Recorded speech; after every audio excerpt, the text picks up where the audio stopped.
Good morning to all. Good morning, everyone, guys. I welcome you all for today's session, which is on strength of materials.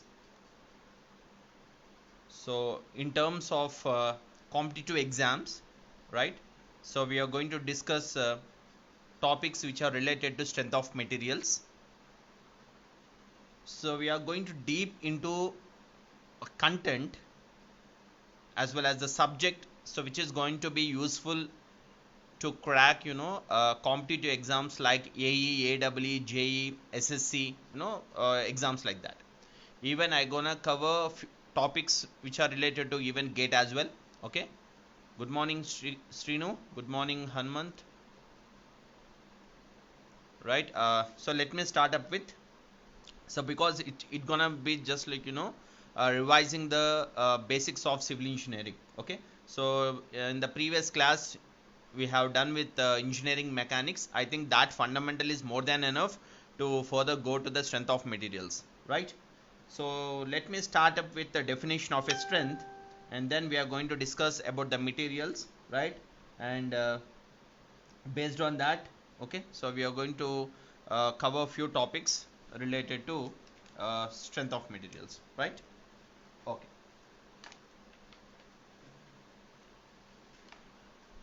See how you define strength. So what do you mean strength? So strength is defined as a load carrying capacity of a material, isn't it? So any material, so which is having a load carrying capacity, okay, within that object. So definitely when it tends to resist that particular load, okay, when it is showing it capacity towards the external load applying on the object, so definitely that member is having a strength, isn't it? So by that we can define strength as a load carrying capacity of the member or any material, right? See, what is the difference between the strength and the stiffness? See, we call stiffness as a ability to resist deformation. So every member should have a stiffness, otherwise it will tends to deform. Okay, so there is a slight relation between the strength and the stiffness. Okay, so we always define stiffness as load per unit displacement, isn't it? Okay, so any material which having a force per unit displacement, right? So we define it as a stiffness. So like that, we define strength as any material which is having a load carrying capacity. Okay, right? And it is going to be relates with the stiffness as well. So if the member is more stiff, so definitely that leads to what? That leads to ability to resist deformation, right? Okay, so strength unte saripod, right? So along with the strength, that member should have a ability to resist deformation. Either it may be an elongation, or it may be either contraction, or it may be either twisting, or whatever it is, whatever kind of a deformation, if a material is having a stiff enough to resist that particular deformation, definitely we call that member as a stiff members. Okay, so by that the stiffness can be measured with help with the way of a member which is having a carrying capacity. Okay, so with the way how we are going to define the stiffness, isn't it? So now let me talk about the strength or stress. Okay, so how you define a stress in a member? How you define the stress in a member? So we define stress as the internal resisting offered by a body, so which is against the deformation. Okay, so this deformation, so when it is resisting, so definitely that member is going to have what? Stress. Okay, so how you define the stress? Stress is defined as internal resistance offered by a body, okay, due to external force. Got it? So that is what the strength of materials, right?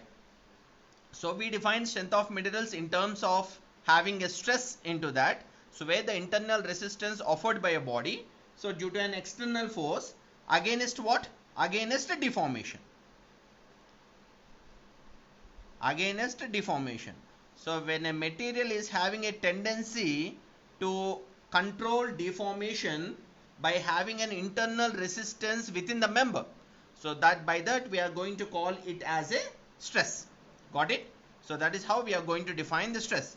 See, this stress can be defined in a very formulatic way. So it can be defined as internal force offered or resisted to the cross sectional area of the member. Okay, how? So let me show you how it was. And the sign, the symbol of stress is sigma, right? So let me show you here how the internal resistance is going to be offered in a object. So let me take a body or an object, so which is subjected to tension, right? Tension T. So what happens, let me take the length of the member as L, okay, and so this is a cross section. Yeah, so what happens at this cross section, at this cross section the member will have a resistance which is offered by an internal force, right? So this is the force, right? So there will be an internal resistance which will be equivalent to the external force, okay? So even on this side,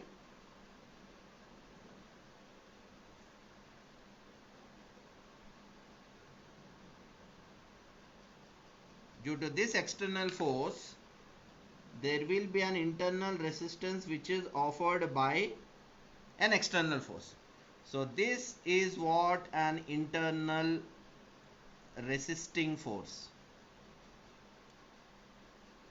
So this internal resistance which is equivalent to the external force. Clear? So this is how the member is resisting its deformation in terms of elongation due to the external force which is offered by a body, right? So that is how we are defining the stress, right? So stress is defined as internal force or internal resistance. So here internal force is equal to external force, then only your member will be in equilibrium condition, isn't it? So then only you can able to avoid deformation in the member. So what type of deformation? Due to tension there will be an elongate, there will be extension takes place. That extension can be controlled by an internal resistance which is offered by a body. Clear? So that is how the stress is going to be defined. Okay, so that's how the internal force by cross sectional area is defined as stress. So the internal force can be written as F, and the cross sectional area, why? Because the resistance is acting at the cross sectional area of the member. So what is the cross section area of the member? The member cross section is like this. Okay, so let me take the body as B and as D, right? And the cross section area is B into D. Okay, so that is how the area is written. So then force by area is nothing but what? Newton per meter square, or it can also be written as Newton per mm square. It can be written as megapascal, or it can be written as, see what are the ways of writing? It can be written as kilonewton per meter square. It can be written as mega newton per meter square. It can be written as giga newton per meter square. So these are the forms of representing stress. Okay, so if you see the dimension form of this, the dimensional form of stress is what is the dimension form of the stress sum?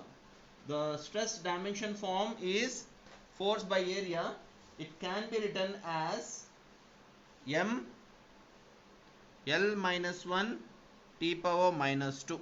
So this is the dimension form of the stress, and this is the representation of the stress, and this is the unit of the stress. Clear? So this is how we are going to, sorry one second. This is how we are going to represent stress in this form.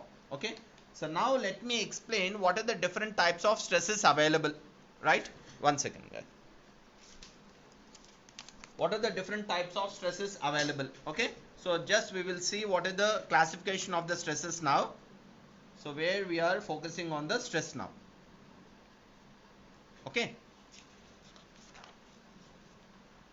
so let me talk about the types of stresses.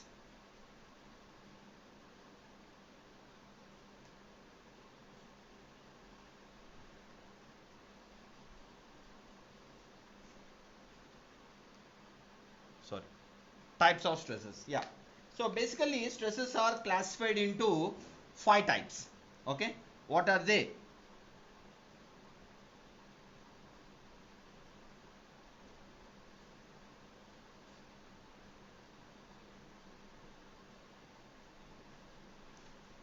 One is tensile stress, right? The other one is compression stress.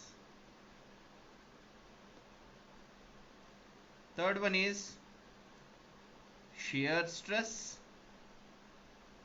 Fourth one is bending stress. And the fifth one is volumetric stress. Okay, see, all these stresses are based on its behavior, right? So that is how the stresses are classified. So based on the behavior in terms of tension, behavior in the sense how it is deforming. So here the deformation takes place in terms of elongation. Here deformation is taking place in terms of contraction. Deformation is taking place in terms of sliding. Deformation here taking place in terms of bending. Here deformation is taking place in terms of volumetric change with respect to length, with respect to depth, with respect to width. Okay, so that is how the stresses are classified as tension, compression, shear, bending and volumetric stress. Okay, so let me tell you one by one what do you mean a tensile stress and how it is gonna be explained clearly. So here the tensile stress is defined as internal resistance for what? Internal resistance for tensile load. Okay, so here also it will be the same, the internal resistance towards the tension load.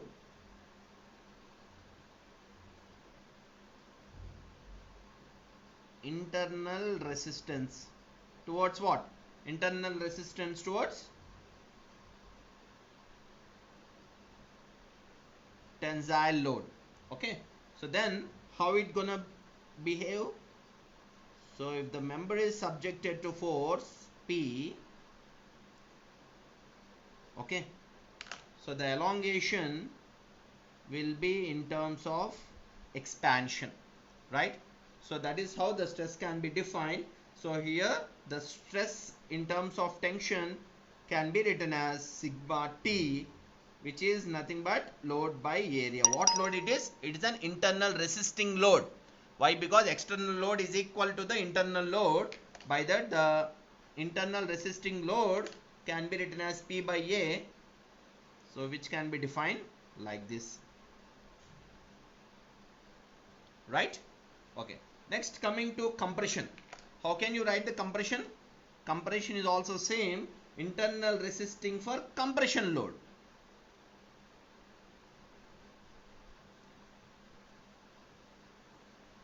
Internal resistance for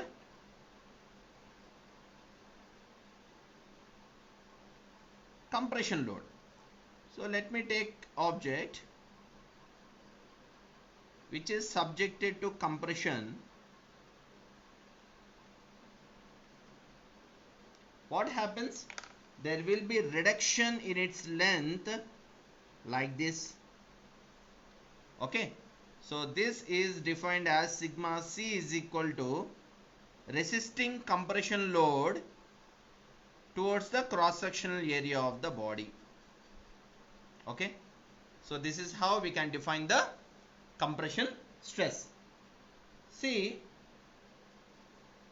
in physics particularly, or even you can say in the material sciences, plasticity describes the deformation of a solid materials which are undergoing, non-reversible changes of shapes with respect to the applied forces, right?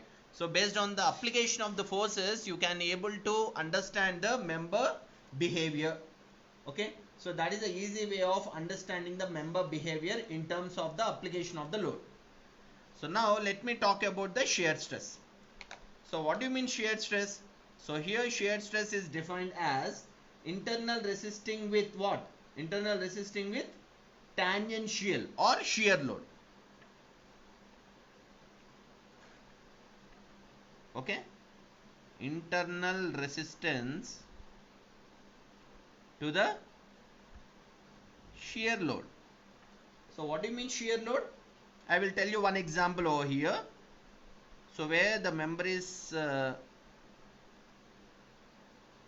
the two plates are connected like this, okay, with the help of a bolt,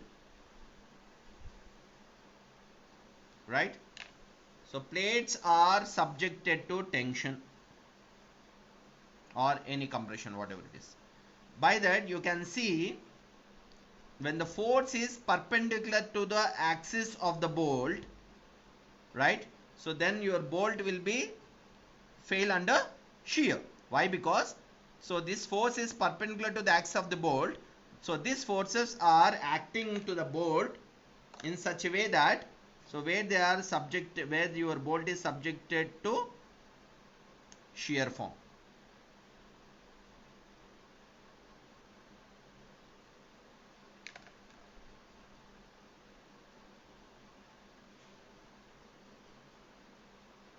Okay, so this is the portion where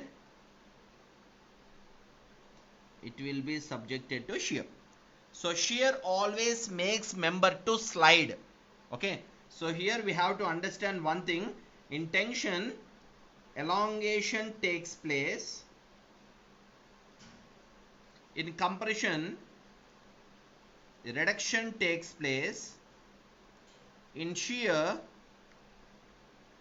sliding takes place or distortion. Okay, sliding and a distortion and okate. So due to shear, member always will slide, member will distort. Okay, so this is how the shear happens. Okay, and the shear stress can be written as in the form of a tau is equal to external load with respect to the cross sectional area of what? Here the cross sectional area of bolt, not the plate. Why? Because this load is transferring to the bolt cross section. By that you have to calculate the area of the bolt, not the area of the plate. Okay, so this is how the shear stress can be defined. Clear? Now let me explain the bending stress. So what do you mean bending stress? Bending stress is nothing but internal resistance with both tension and compression. If a member is having a resistance towards both tension and compression, internal resistance, okay, under both tension and compression. What do you mean that member is resisting under both tension and compression? Let's see. So take a object which is subjected to a lateral force. What do you mean lateral force? Lateral force is nothing but the force which is perpendicular to the axis of the member, right? What happens now? You can see the deformation in the body like this.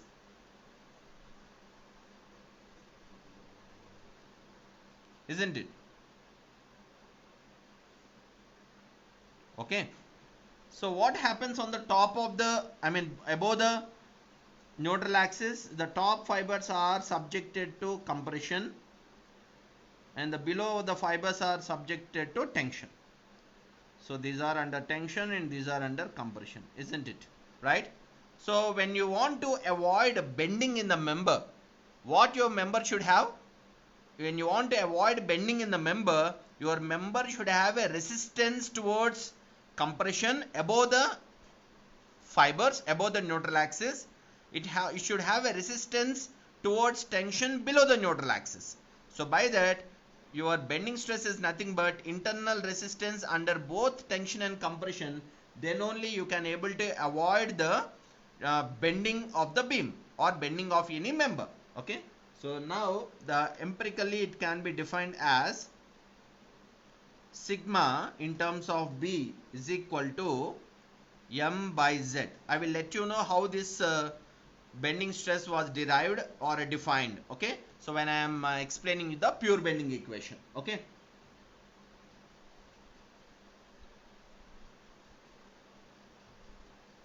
Got it?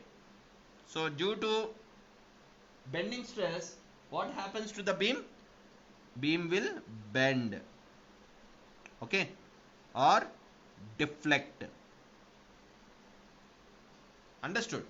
So this is what about the tensile stress, compression stress, shear stress and bending stress. Now let me talk about the volumetric stress. Okay. So volumetric stress, normal stress. So here, it is not a volumetric stress, it is a normal stress.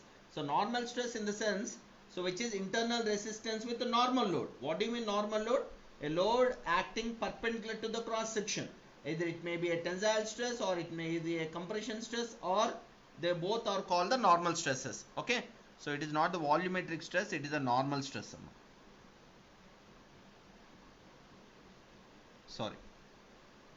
Normal stress. So how can you define the normal stress? Normal stress is nothing but when a force is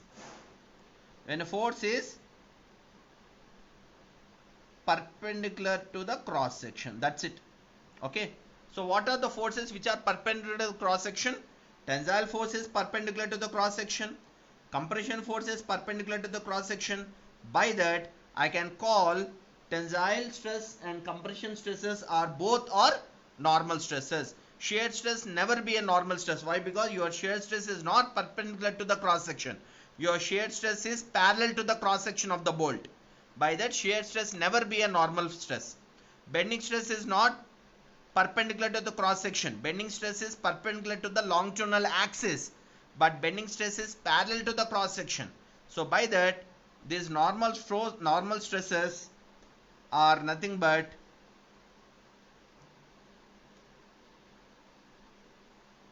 tensile stresses and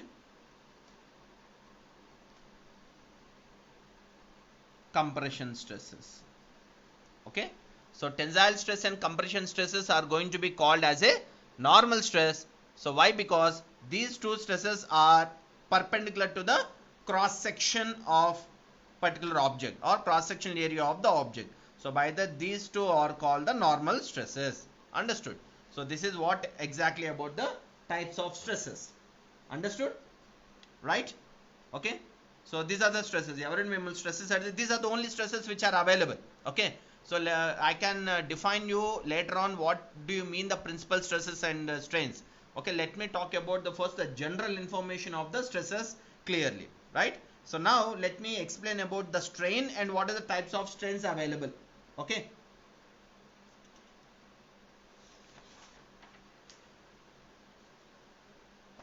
So now keep the heading about strain. So what do you mean strain? How you define the strain? Strain is defined as ratio between the change in dimension to the original dimension. So why I am telling dimension? Because if you take any object or any body,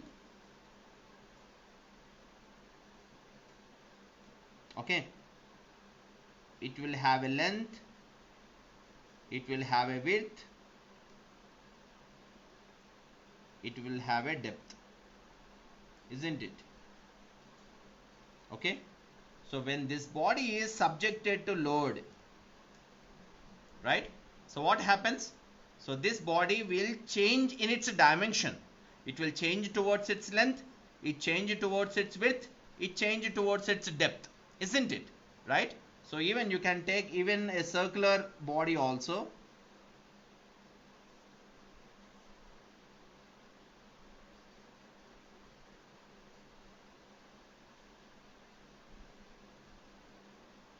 Right? Even in the circular objects also, your member will be subjected to, right, change in its deformation with respect to its dimension, right? So that's how the strain can be defined as the ratio between the change in dimension to the original dimension. So the change in dimension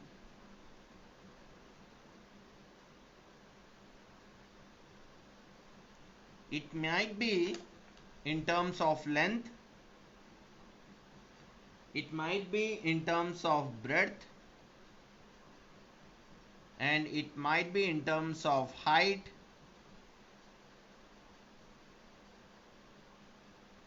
and depth, or it might be in terms of diameter, okay, etc. So that is how we are going to define the strain. Change in dimension, it might be either length or a width or a depth and a height or diameter or whatever it is, okay. So in that way we are going to define the strain, okay.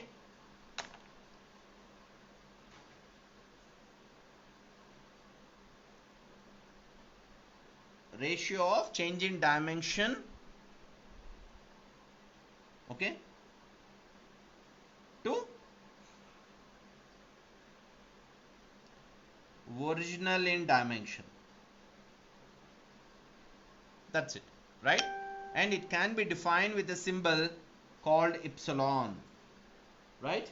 So epsilon is nothing but change in length by original length, or change in width to original width, or change in depth to original depth, or, right, change in dia to original dia, right? So this is how we can define the strain, and the unit for the strain is no unit, and the dimension of the strain is m naught, l naught, t naught. So this is the dimension of the strain. Clear? Right? So this is how we explain and define about the strain clearly, right? Now let me talk about what are the different types of strains available. Okay, types of strains. What are the different types of strains? So basically strains are classified into three categories, right? What are they?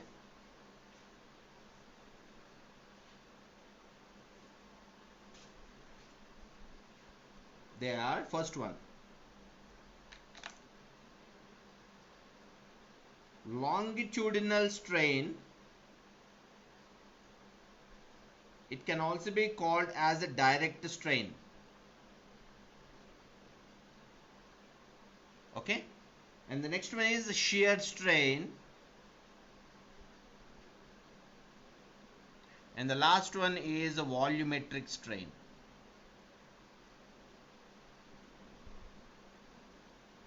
Understood? Okay, so strains are classified into three categories. One is longitudinal strain or direct strain. What do you mean longitudinal strain? So when there is a change in with respect to length, okay. So change in with respect to length ante, what do you mean direct force? Direct force is the force which is perpendicular to the cross section. Okay, length is always with respect to load kada. Length ante enti? Length always will be in the direction of the load. Okay, so by that longitudinal strain can also be called as a direct strain. Why? Because direct load only will make your member change in its length. Okay, so that is why reason why longitudinal strain can be called as a direct strain. The shear strain is nothing but, so there will be change in what? Change in angular displacement. Okay, volumetric strain is nothing but what? Change in with respect to its volume. in all directions, length, breadth and height. Okay, in that respect your strains are defined. Okay, so here I would like to write one more thing. Shear stress can also be in terms of displacement అంటారు, sliding అంటారు, or distortion అని కూడా అంటారు. Okay, so because as many we can learn here, and let me talk about first with what is the longitudinal strain, shear strain and volumetric strain. So longitudinal strain is nothing but change in length to the original length, okay, where the direction of the load will be in terms of tension or in terms of compression. So because these two are called the direct loads, okay, direct loads or direct stresses, right? So because of this direct stress in terms of tension and compression, there will be change in its length in terms of longitudinal direction. So by that it is called a longitudinal strain. So where is changing length to the original length. So shear strain will create angular displacement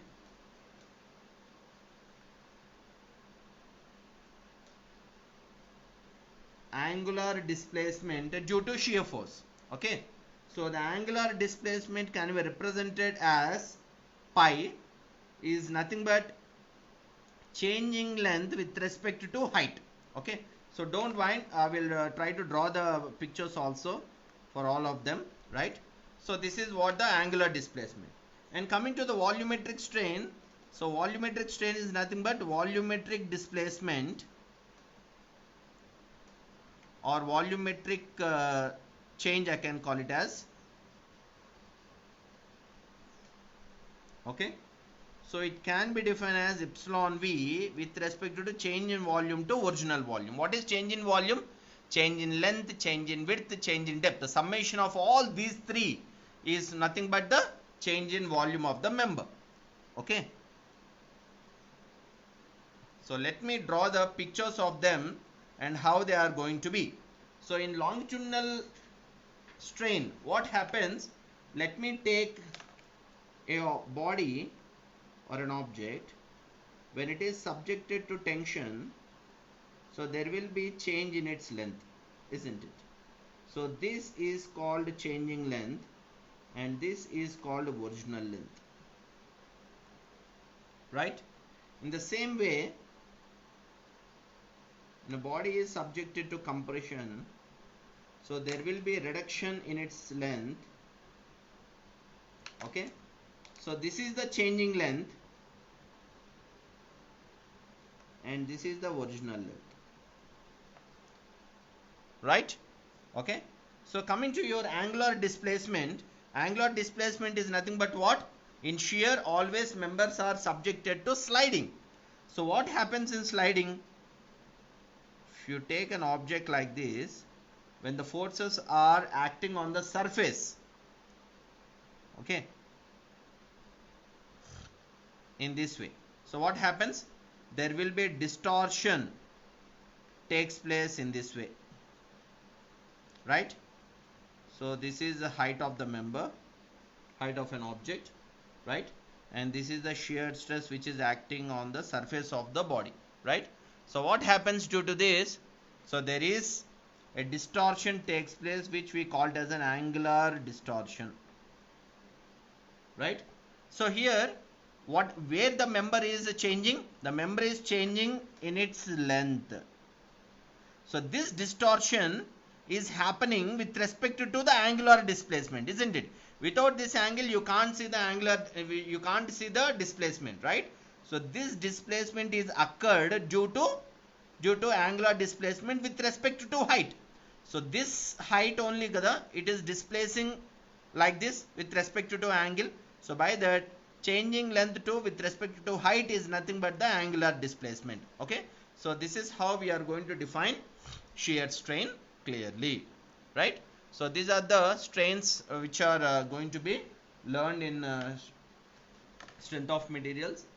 One is longitudinal strain, other one shear strength, and next one is volumetric strengths. Okay, so let me underline here also.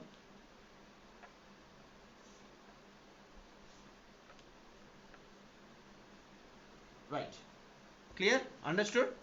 So now we will talk about the stress strain diagrams of a mild steel rod. Okay, or what do you mean stress strain curve? Okay, first we will talk about exactly what do you mean stress strain curves. So then we will move on to the different types of stress strain curves for the different materials available, like ductile materials and all. Okay,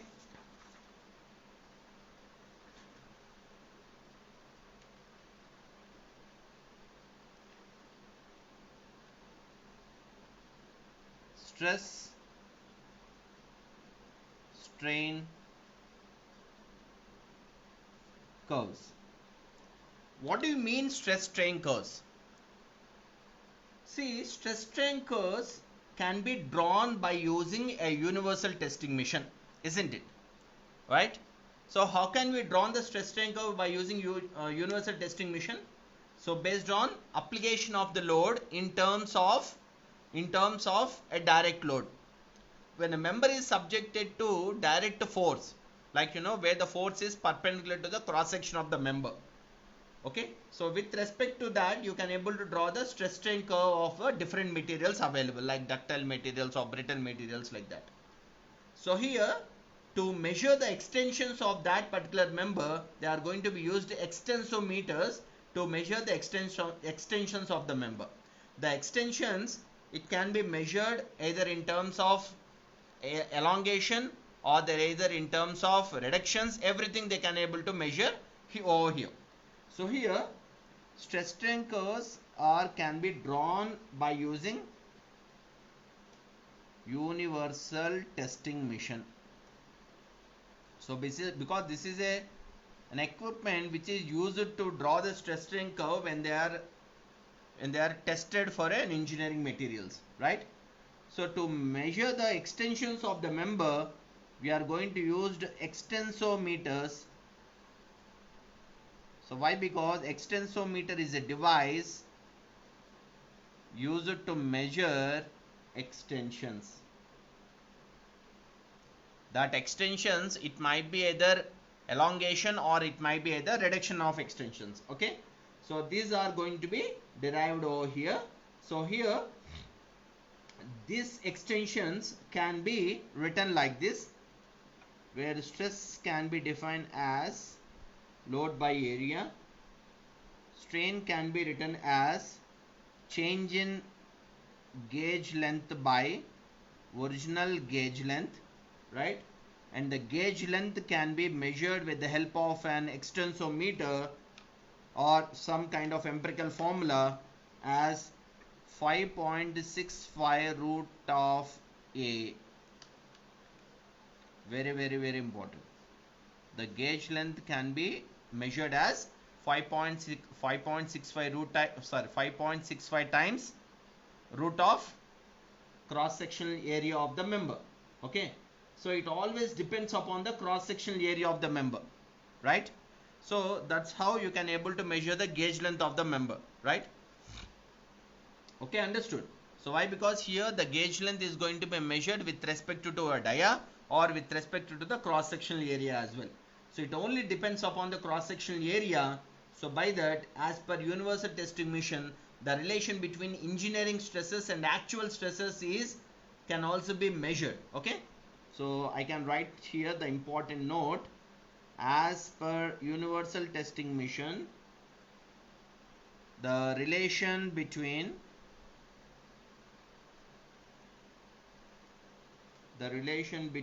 engineering stresses. So engineering stresses are nothing but these are the true stresses which are acting on the engineering materials, and actual stresses. Okay, engineering stresses and actual stresses is given as very important for competitive exams.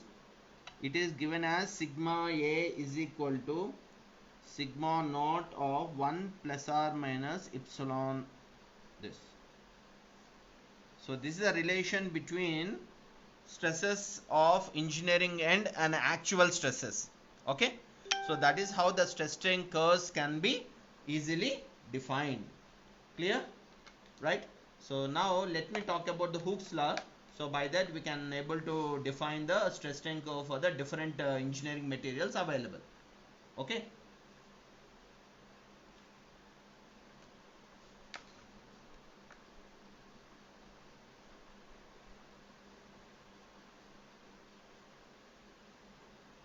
Right. So what is Hooke's law? Hooke's law defines that stress is directly proportional to strain.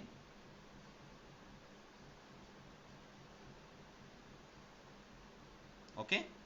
So why? Because when a member is subjected to either tension or a compression, if you see the behavior of that particular member, the member will have a linear variation where your stress is directly proportional to strain within its elastic limit. Okay, so within this elastic limit, where it is called limit of proportionality,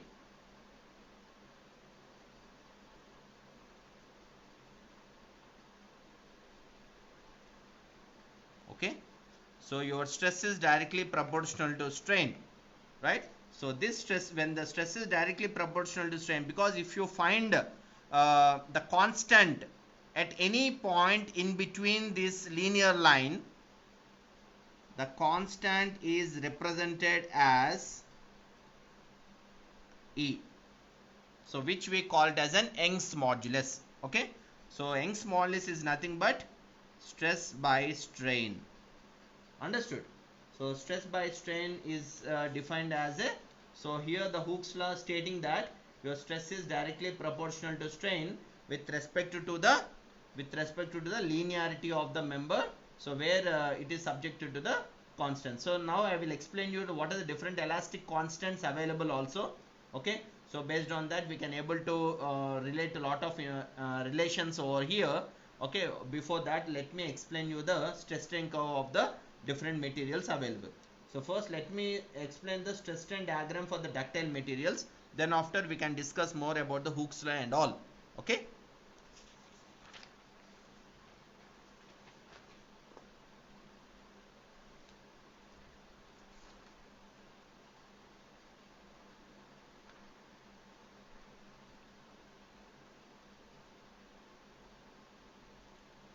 stress strain curve or diagram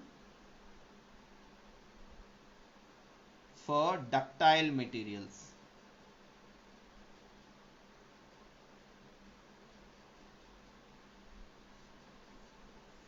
Okay, so let me go in deep in explaining the stress strain diagram for, especially for mild steel. Why? Because it is one of the important engineering material which is specially used in all civil engineering activities, right? So let me draw in detail the about the stress strain diagram of mild steel.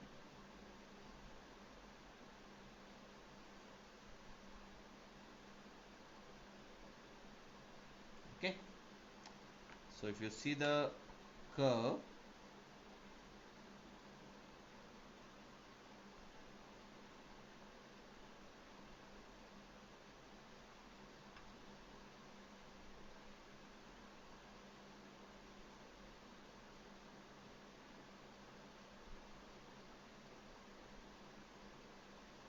okay, so this is the true stress strain curve of a mild steel. So let me put all salient points over here.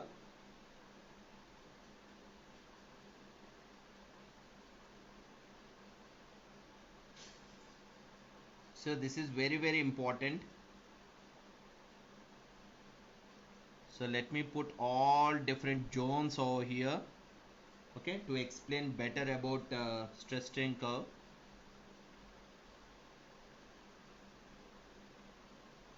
Right,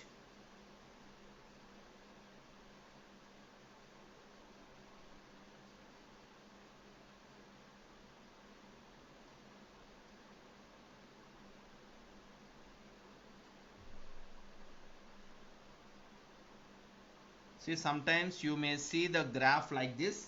Okay, let me explain you one by one what exactly that here. Okay, so this is strain and this is stress, is indicated with the symbol sigma, which is P by A, strain, which is with respect to length, right? Okay, so here let me write down a few points.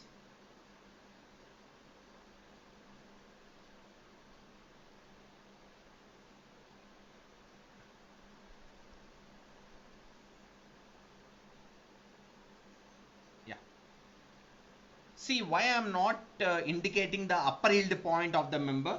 So because for a stress strain diagram of a mild steel, if you really test that in your universal testing machine, you will find only one yield point, out of which you are going to be consider, I mean out of two yield points, which is upper yield point and lower yield point. Lower yield point is the common point which will be happen for all mild steel materials. Okay, so you have to consider the yield point as the lower yield point, not the upper yield point. So why? Because lower yield point is the common point which is going to be occur for all engineering mild steel materials. Understood? Okay, so here the lower yield point is going to be considered as an yield point, so which is going to be taken as sigma y. Okay, so this point, and this point is considering as ultimate point, and this graph which you have seen, so this is the true stress. Okay, and so you have seen this point, right? So this is the yielding percentage, so which is around 0.2 percentage, and this is the strain hardening percentage, which is 1.4 percentage, and this is the failing at where the failing takes place at 20% to 30% of the strain fails. Okay, so this is the strain failure. Okay, so this is the yielding strain and this is the plastic strain. Ardhamavutunda? This is elastic strain at a percentage of 0.2 percentage, and this is the plastic strain at 1.4 percentage, and this is the failure strain at 20 to 30 percentage. Okay, so this zone is completely under elastic,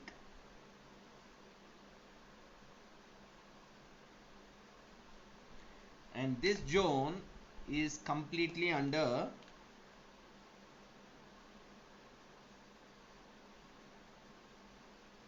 plastic. Okay, till it fail, right? And the rest of points here you can see. So this is a true stress, right? And what about this? This is what the normal stress. Okay, so this is the normal stress, so which will be always rising, and you can see the point over here. Okay, and this is the normal stress. Understood, right? So now let me indicate with the points and let me explain you one by one.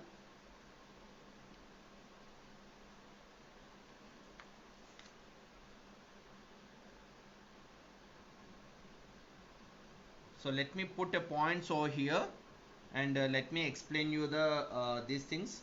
So this is O, right? And this is A. Yeah. B. Going with C and D. So which is E, and the changeover is the E dash. Okay. And this is F, and the changeover is F dash. Okay, and the failure is G, right? So now let me explain you the origins over here. So where the origins are, 0 to B is completely under elastic zone, isn't it? Okay, that's what we indicated. 0 to B is completely elastic zone. And what is 0 to A? 0 to A is completely linear elastic zone. Okay, so there will be slight variation from here to here. So this is completely linear elastic zone. So where the zone is completely linear, right? Okay, and what is this zone? So this is completely,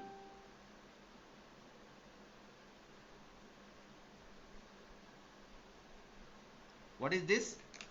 So this is what the strain energy. So at this zone, this member will regain its original shape and size with respect to the energy stored in the body, right? So based on the energy stored in the body, the member will regain its original shape and size within this zone only. Understood?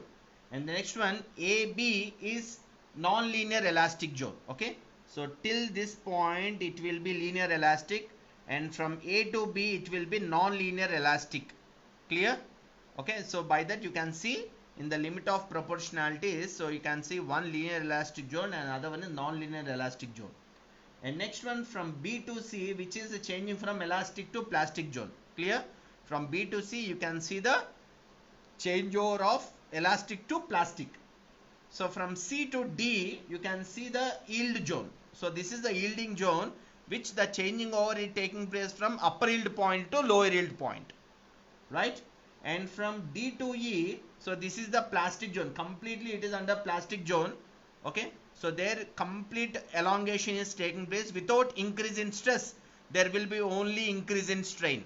Okay, ardhamautunda? This DE is called as from E to F, and E to G can also be called as completely strain hardening zone. Okay, here there will be increase in stress and there is no increase in strain. Understood? So this zone is increase in stress, no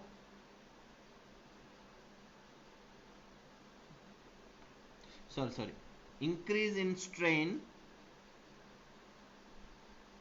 no increase in stress.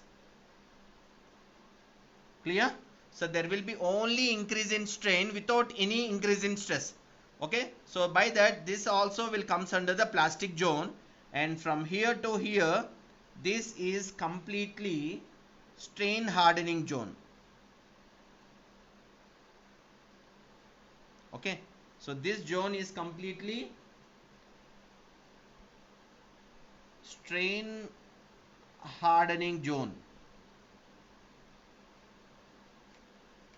and this zone is completely strain softening zone.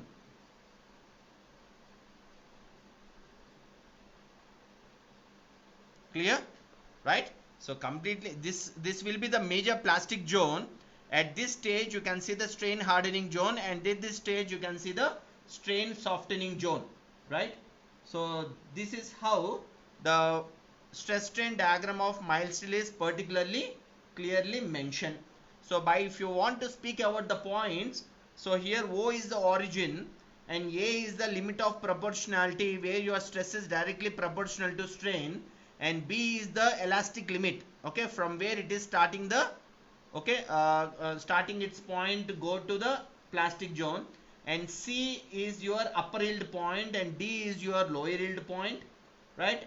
And E is your plastic limit, and F is your ultimate point, and G is your, G is what? G is the breaking point, breaking or failure point. Okay, so I can write down the points over here because I already mentioned the zones over there. A, B, C, D, E, F and G.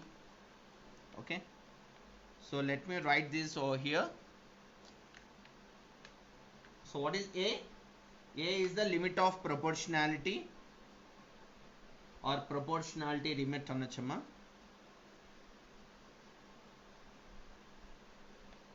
Proportionality limit. And what do you mean B? B is the elastic limit.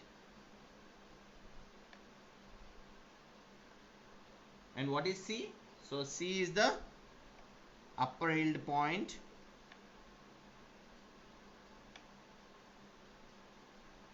And D is the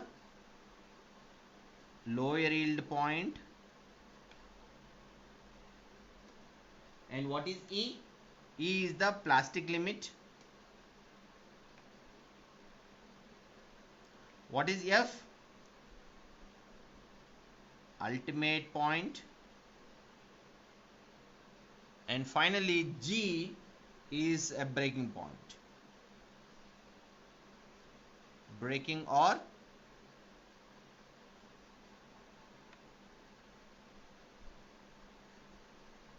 failure point. Okay, so this is how we can define the stress strain curve of a mild steel rod. Very important. So let me talk about the failures, also very important as per the competitive exams. Okay, so not only the points, not only the zones, even we have to know the failure criteria and even the proof stress of this particular material, right? And what are the offsets are also available, so we have to understand it clearly. Then we can go with the other ductile materials like torch steel, aluminum, okay, and other materials like brittle materials, plastic materials and all. Okay, right. So now let me explain you the failure criteria which takes place in your mild steel rod. Let me use another paper.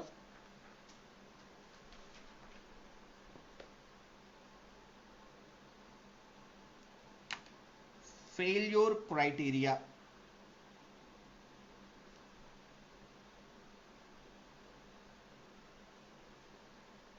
Okay, so here let me draw this in a very clear way. So when a rod is subjected to tension,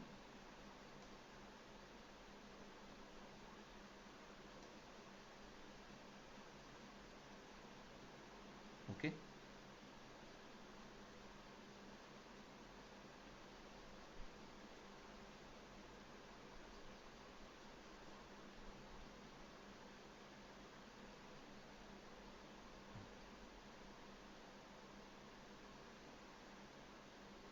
so this is the changeover which you can see in the member. Okay,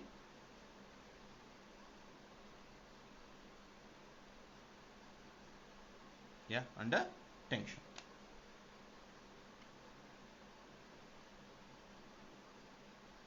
Right.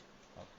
So let me explain you the failure criteria, because understanding the failure criteria is also very important, right?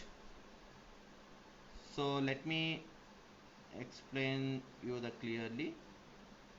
Let me take the rounded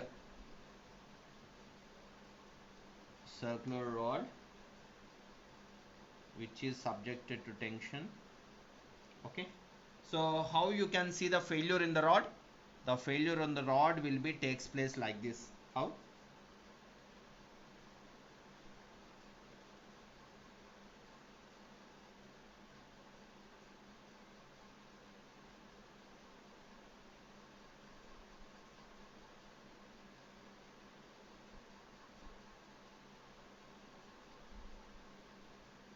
Isn't it? Yeah. Yeah. So here, if you try to observe carefully, there will be some lines. Okay, so they are called failure, I mean the elongation lines. So technically there is a technical name for that. So there are few points so where they will contract like this.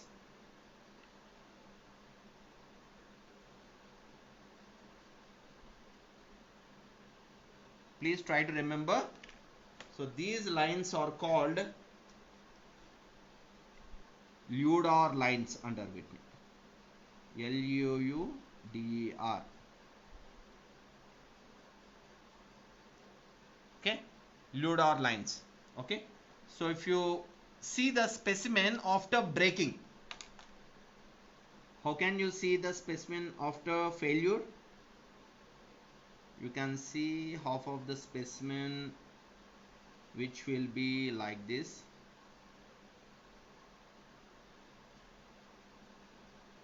right? And the other half of the portion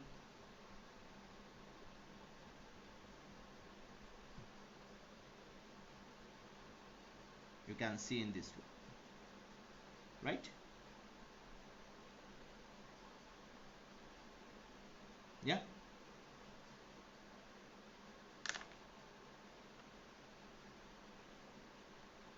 Okay, so these are called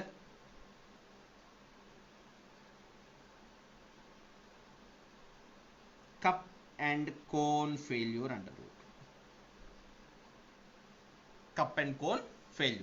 So these are the failure criteria of a member of a mild steel rod when it is subjected to tension specifically. Okay. So where is the necking point? See, necking point is the point where it is starting deformation, right? So now failure point are there. So when it is fail, so that point is called the necking point. Okay. So when it exactly fails at that particular point, so this point is the G, okay, breaking point, failure point, or you can even call it as a, at this zone you can find the necking. Clear? This is completely where the member is, made into two pieces. So here at this particular ultimate point, your member start necking. Okay. From here you can see the necking zone, which is taking place at this particular zone. F to 0, you can able to see the necking at particular point. Okay. Necking means nothing but what? So where it is changing it after attaining its maximum ultimate strength, the necking starts. Necking ante failure ki jarak mundu, before it getting fail, before it getting break. Okay, you can see the necking of that particular within the zone of F to G. Okay, right?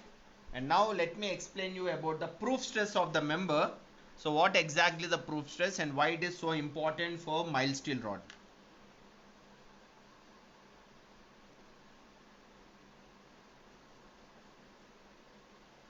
See, in case of other materials like aluminum, iron and steel, so it is very hard to find out the yield stress values, isn't it?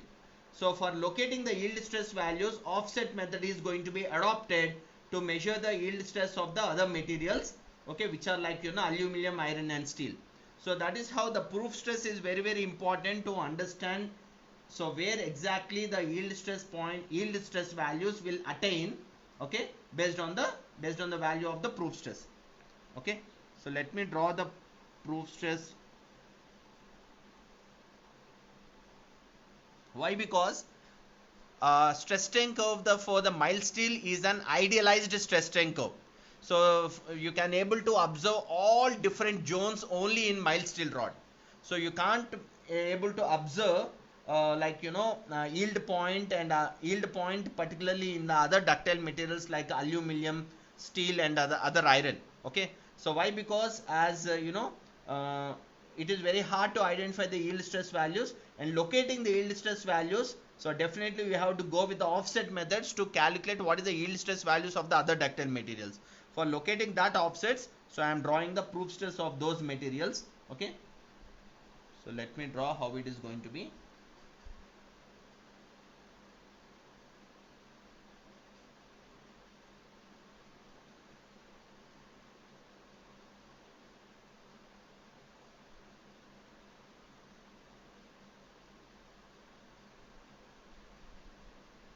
So let me take this as Fu 415 steel and this as Fu 500 steel. Okay, isn't it? Okay, from where you are going to get? From the ultimate points of this.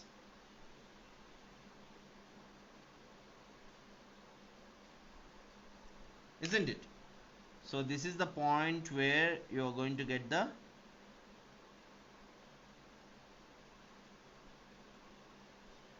ultimate strength of the steel rod and ultimate strength of the steel rod of 500 Newton per mm square. Then how to calculate the yield strength of these rods? So both are steel. So this is having a high strength of 450 Newton per mm square and it is having a strength of 500 Newton per mm square. Okay. Then how to calculate the yield strength of these steel rods or these steel bars? For this you have to go with the offset method. Okay. So for based on the offset method you are going to calculate the yield strength of these rods. So this is stress and this is strain. And what do you mean offset method? So here the coinciding point of these, okay, so this will be the 0.2% of the strain. Got it? So this is how the offset methods are going to be used to calculate the yield strength of those materials with respect to its strength. Okay, right? So this is the proof stress. And coming to what do you mean offset method? So how this offset method is going to be useful to calculate the yield strengths? So now let me explain you the offset method. What is the meaning of offset method? Offset method is nothing but to locate the what?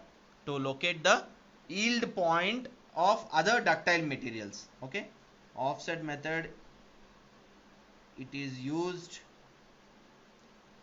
to locate yield stress values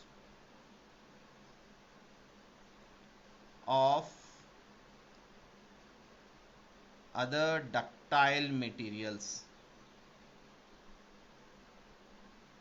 Okay, so for that, because only for the mild steel the yield value can be easily identified, but whatever the other ductile materials it is not that easy. That is the reason why we are going with the offset method. So here in offset method there are two important points where we need to understand. At 0.2% of the strain you have to draw the parallel line to the linear elastic strain. Okay, at the percentage of 0.2 you have to draw the parallel line, which is, so this is the linear line, isn't it?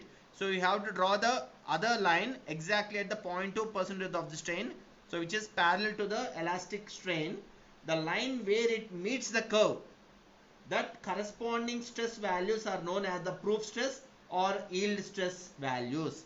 Understood? Okay, so here for this material, if I am considering this as the value, so at 0.2% of the strain, when you're drawing a parallel line which is parallel to the elastic curve, so from there you are going to get the proof stress of these two materials. So let me take, this is the one material which is having a strength of 415, this is other material which is having a strength of 500 Newton per mm square. How to get these values? These values you are going to get by drawing a parallel line which is parallel to this elastic curve, which are going to meet at one point in the curve. So those points are going to be called as a proof stresses or yield stresses within the materials. For non-linear elastic curves you have to draw the straight line at 0.2% of the strain. Okay, understood? So let me write down these 2 points. At 0.2% of strain, draw the parallel line to the linear elastic strain. Okay, what is this? This is the linear elastic strain, isn't it? So this is the linear elastic strain. So you have to draw a parallel line which is parallel to the linear elastic strain, the line where it meets the curve, the line where it meets the curve.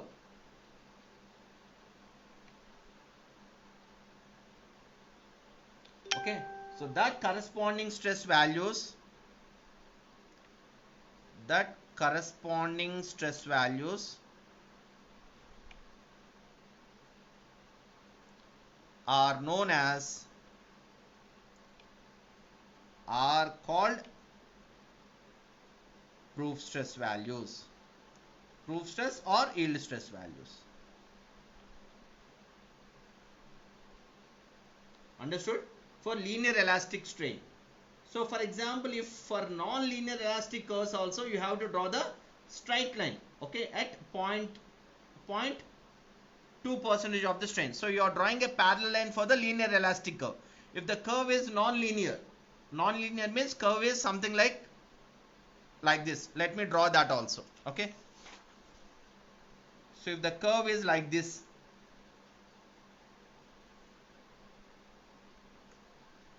zero. So for linear curve you have to draw the parallel line. For non-linear elastic curve,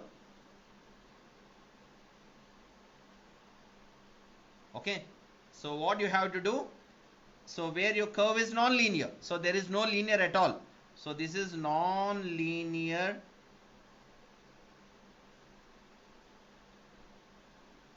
elastic curve, right? For the non-linear elastic curve, what you have to do is at 0.2% of strain, okay, you have to draw the straight line.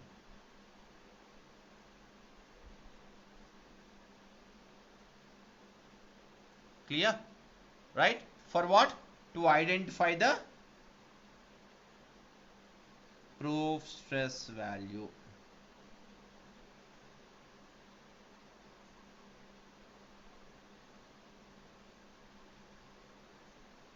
Understood? Right? So here, I think now you understood clearly.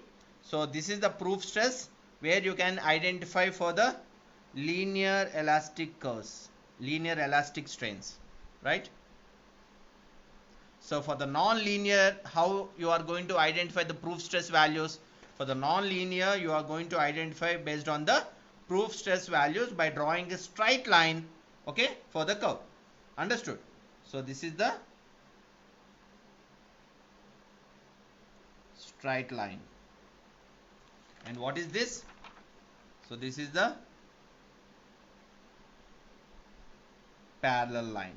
So exactly at 0.2% of the strain, you have to draw a parallel line which is parallel to the linear elastic strain, okay. For when the curve is non-linear, you have to draw a straight line, okay, for getting the proof stress values at 0.2% of the strain. Understood? So this is very, very important for understanding better about the calculation of the proof stresses for different materials. Clear? So why? Because in those materials there is no specific yield point, there will be large strains takes place in the other materials. Very, very important. You can write down the note points. For other ductile materials,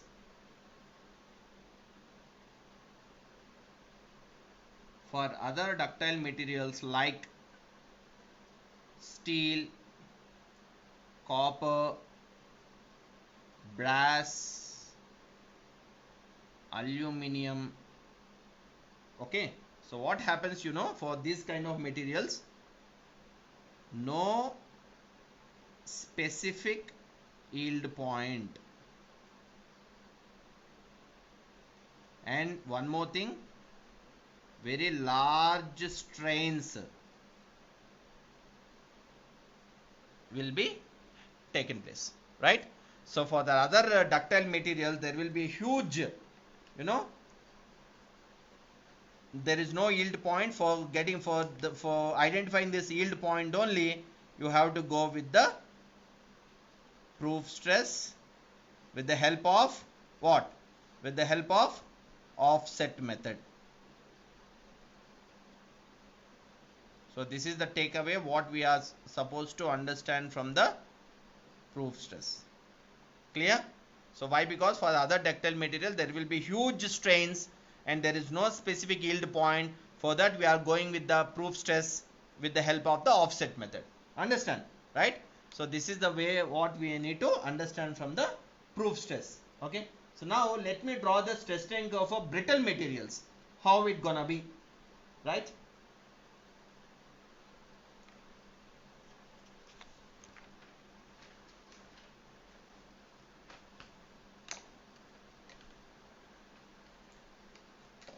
So let me explain you for the brittle materials. Stress strain curve for brittle materials.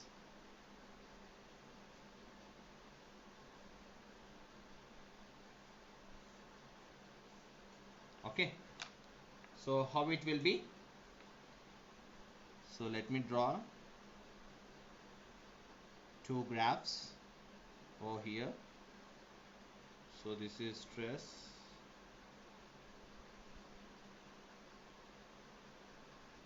strain. Okay,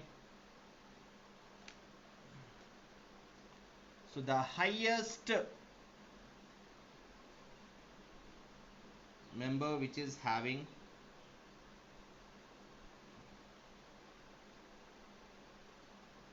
right, so I can say for high carbon steel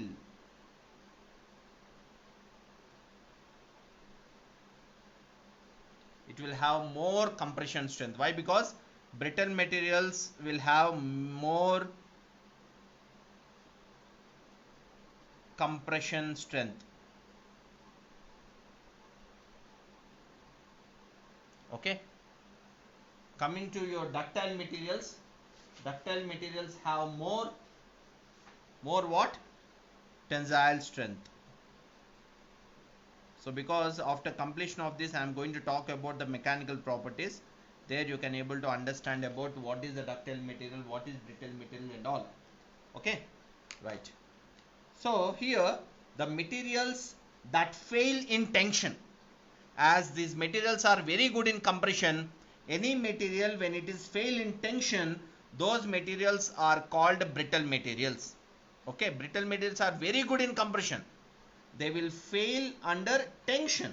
Okay, so why? Because they are weak in tension. That is the reason why, due to application of due to what we call lack of internal resistance towards tension, those materials will fail under tension due to subjection of compression forces. So that is how we can define the brittle materials also, right? What are the examples of the brittle materials? Like high carbon steel, cast iron, concrete, stone, okay, glass, ceramic, they're all comes under, okay, brittle materials. The important note is, so for brittle materials the value of strains are very low. Antabonda, why? Because if you see the graph, there won't be much strain values, there will be major stress values. So by that, all brittle materials have very low strain values, low value of strains will be there for, okay, for brittle materials. Okay, so ordinary glass is nearly an ideal brittle material. So for curve for the glass in tension is going to be a straight line. Okay, so let me write these two important points over here, so where we can able to understand ordinary glass. So why? Because glass is also a brittle material. Ordinary glass is a nearly ideal brittle material.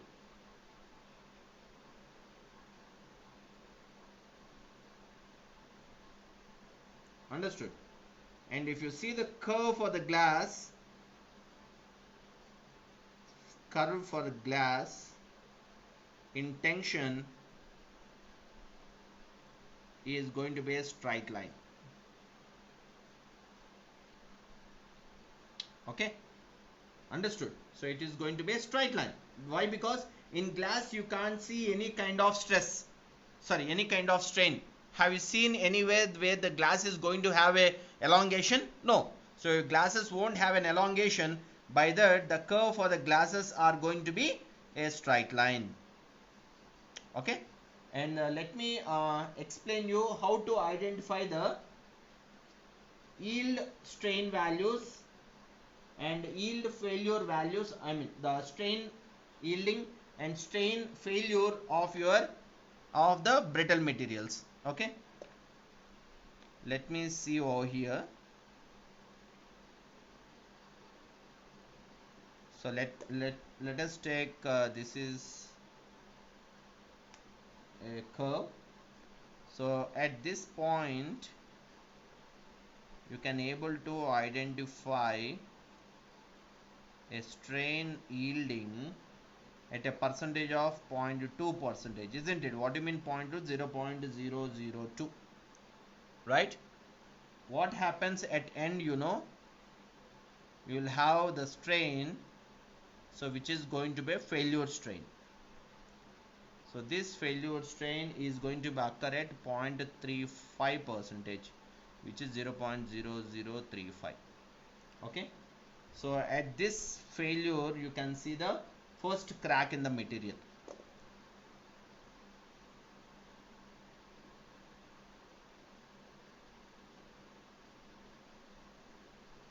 Okay, so when you are testing the brittle materials under compression, okay, you can see the first crack in the material at the yield point. Okay, so whenever it is having a crack, that crack shows you that in brittle materials, so that is a yield point.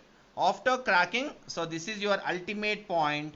At this ultimate point, okay, so you can see the failure where you are going to get the maximum compression strength of the brittle material, okay, at a percentage of 0.35% of the strain. Okay, at 0.35% of the strain you are going to get the maximum compression strength of the material, and at 0.2% of the strain you are going to find the first crack.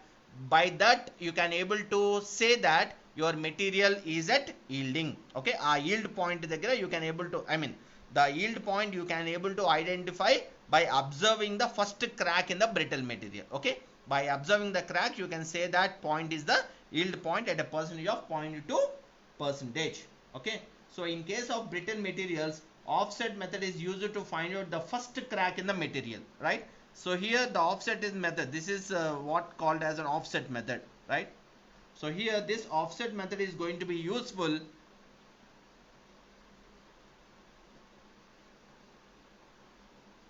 What is this?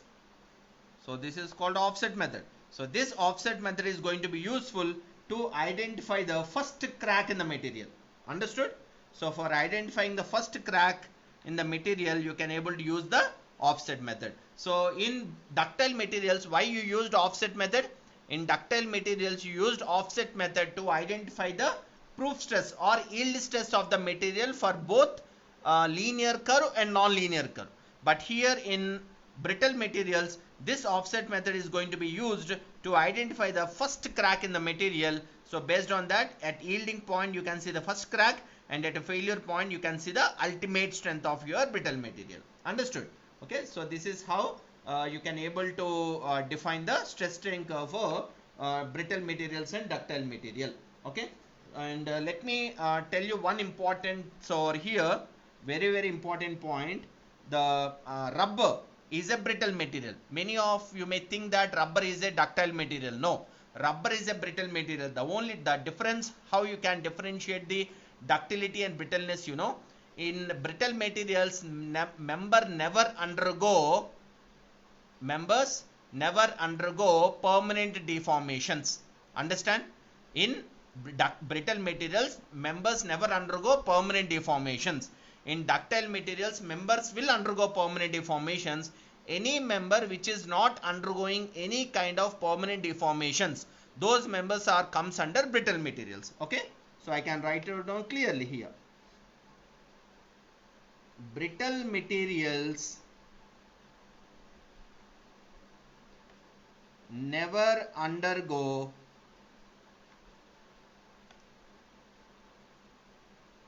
permanent deformations. Okay, so by that, rubber is a brittle material. Rubber is a brittle material. Okay, please try to note down this, very important. Okay, you have to know that. Brittle materials never undergo permanent deformation. Okay, so rubber is a brittle material. Okay, and can you see how the plastic materials will have a stress strain curve? For the plastic materials, your stress strain curve will be like this. Let me show you that over here. For plastic material, your stress strain curve will be like this.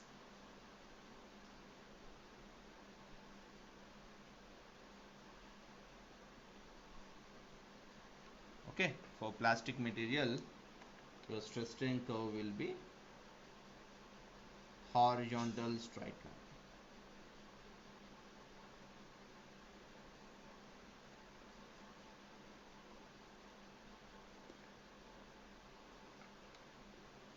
This is the curve. So this is for plastic. Why? Because plastic will have a permanent deformation. So plastic will have a huge strain, okay, within where the stress is constant. Okay, within the stress you can have a more strain. More strain without increase in stress. So that you will observe in plastic materials. Understand? Okay, and the last one for the today's class about the ductility index, and then tomorrow we are going to discuss about the different types of mechanical properties. At the same time, what are the elastic constants and how they are going to derived from the Hooke's law. Okay, so tomorrow we will discuss those 2 points. So let me close with the ductility index. Very, very important. Ductility index. What do you mean ductility index? Ductility index is nothing but ratio of failure strain to the yield strain. Ardhamavutunda? Ductility index is the ratio of, let me write here, ductility index is the ratio of failure strain to yield strain.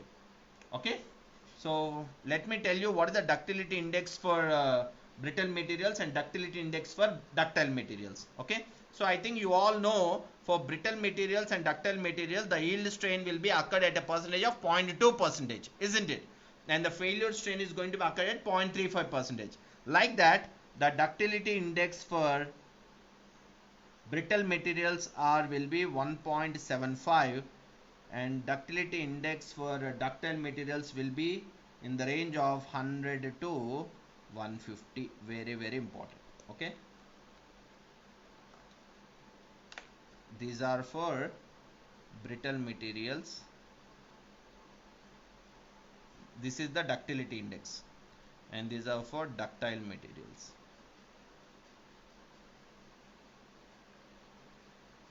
Okay, so very, very important. Please try to remember this. Ductility index is the ratio of failure strain to yield strain. Okay, from there you are going to get the ductility index. Clear? Right. So tomorrow we are going to discuss about the elastic constants and relation between the elastic constants and the different mechanical properties of the engineering materials. Okay, and guys, so afternoon I am going to come. I'm coming for Facebook Live to talk about the virtual labs in civil engineering. Okay, so that is important presentation which I am going to give in the afternoon session. Okay, so please don't miss that. So based on the virtual lab sessions, you can able to do lot of practicals of your engineering laboratories in online itself. Okay, so that's how I'm going to come afternoon around around 3:30 4 o'clock. I will release the schedule after completion of this class in the Facebook. So please be online, okay, for having the virtual classes, virtual labs, particularly on civil engineering. Okay, right. Thank you guys.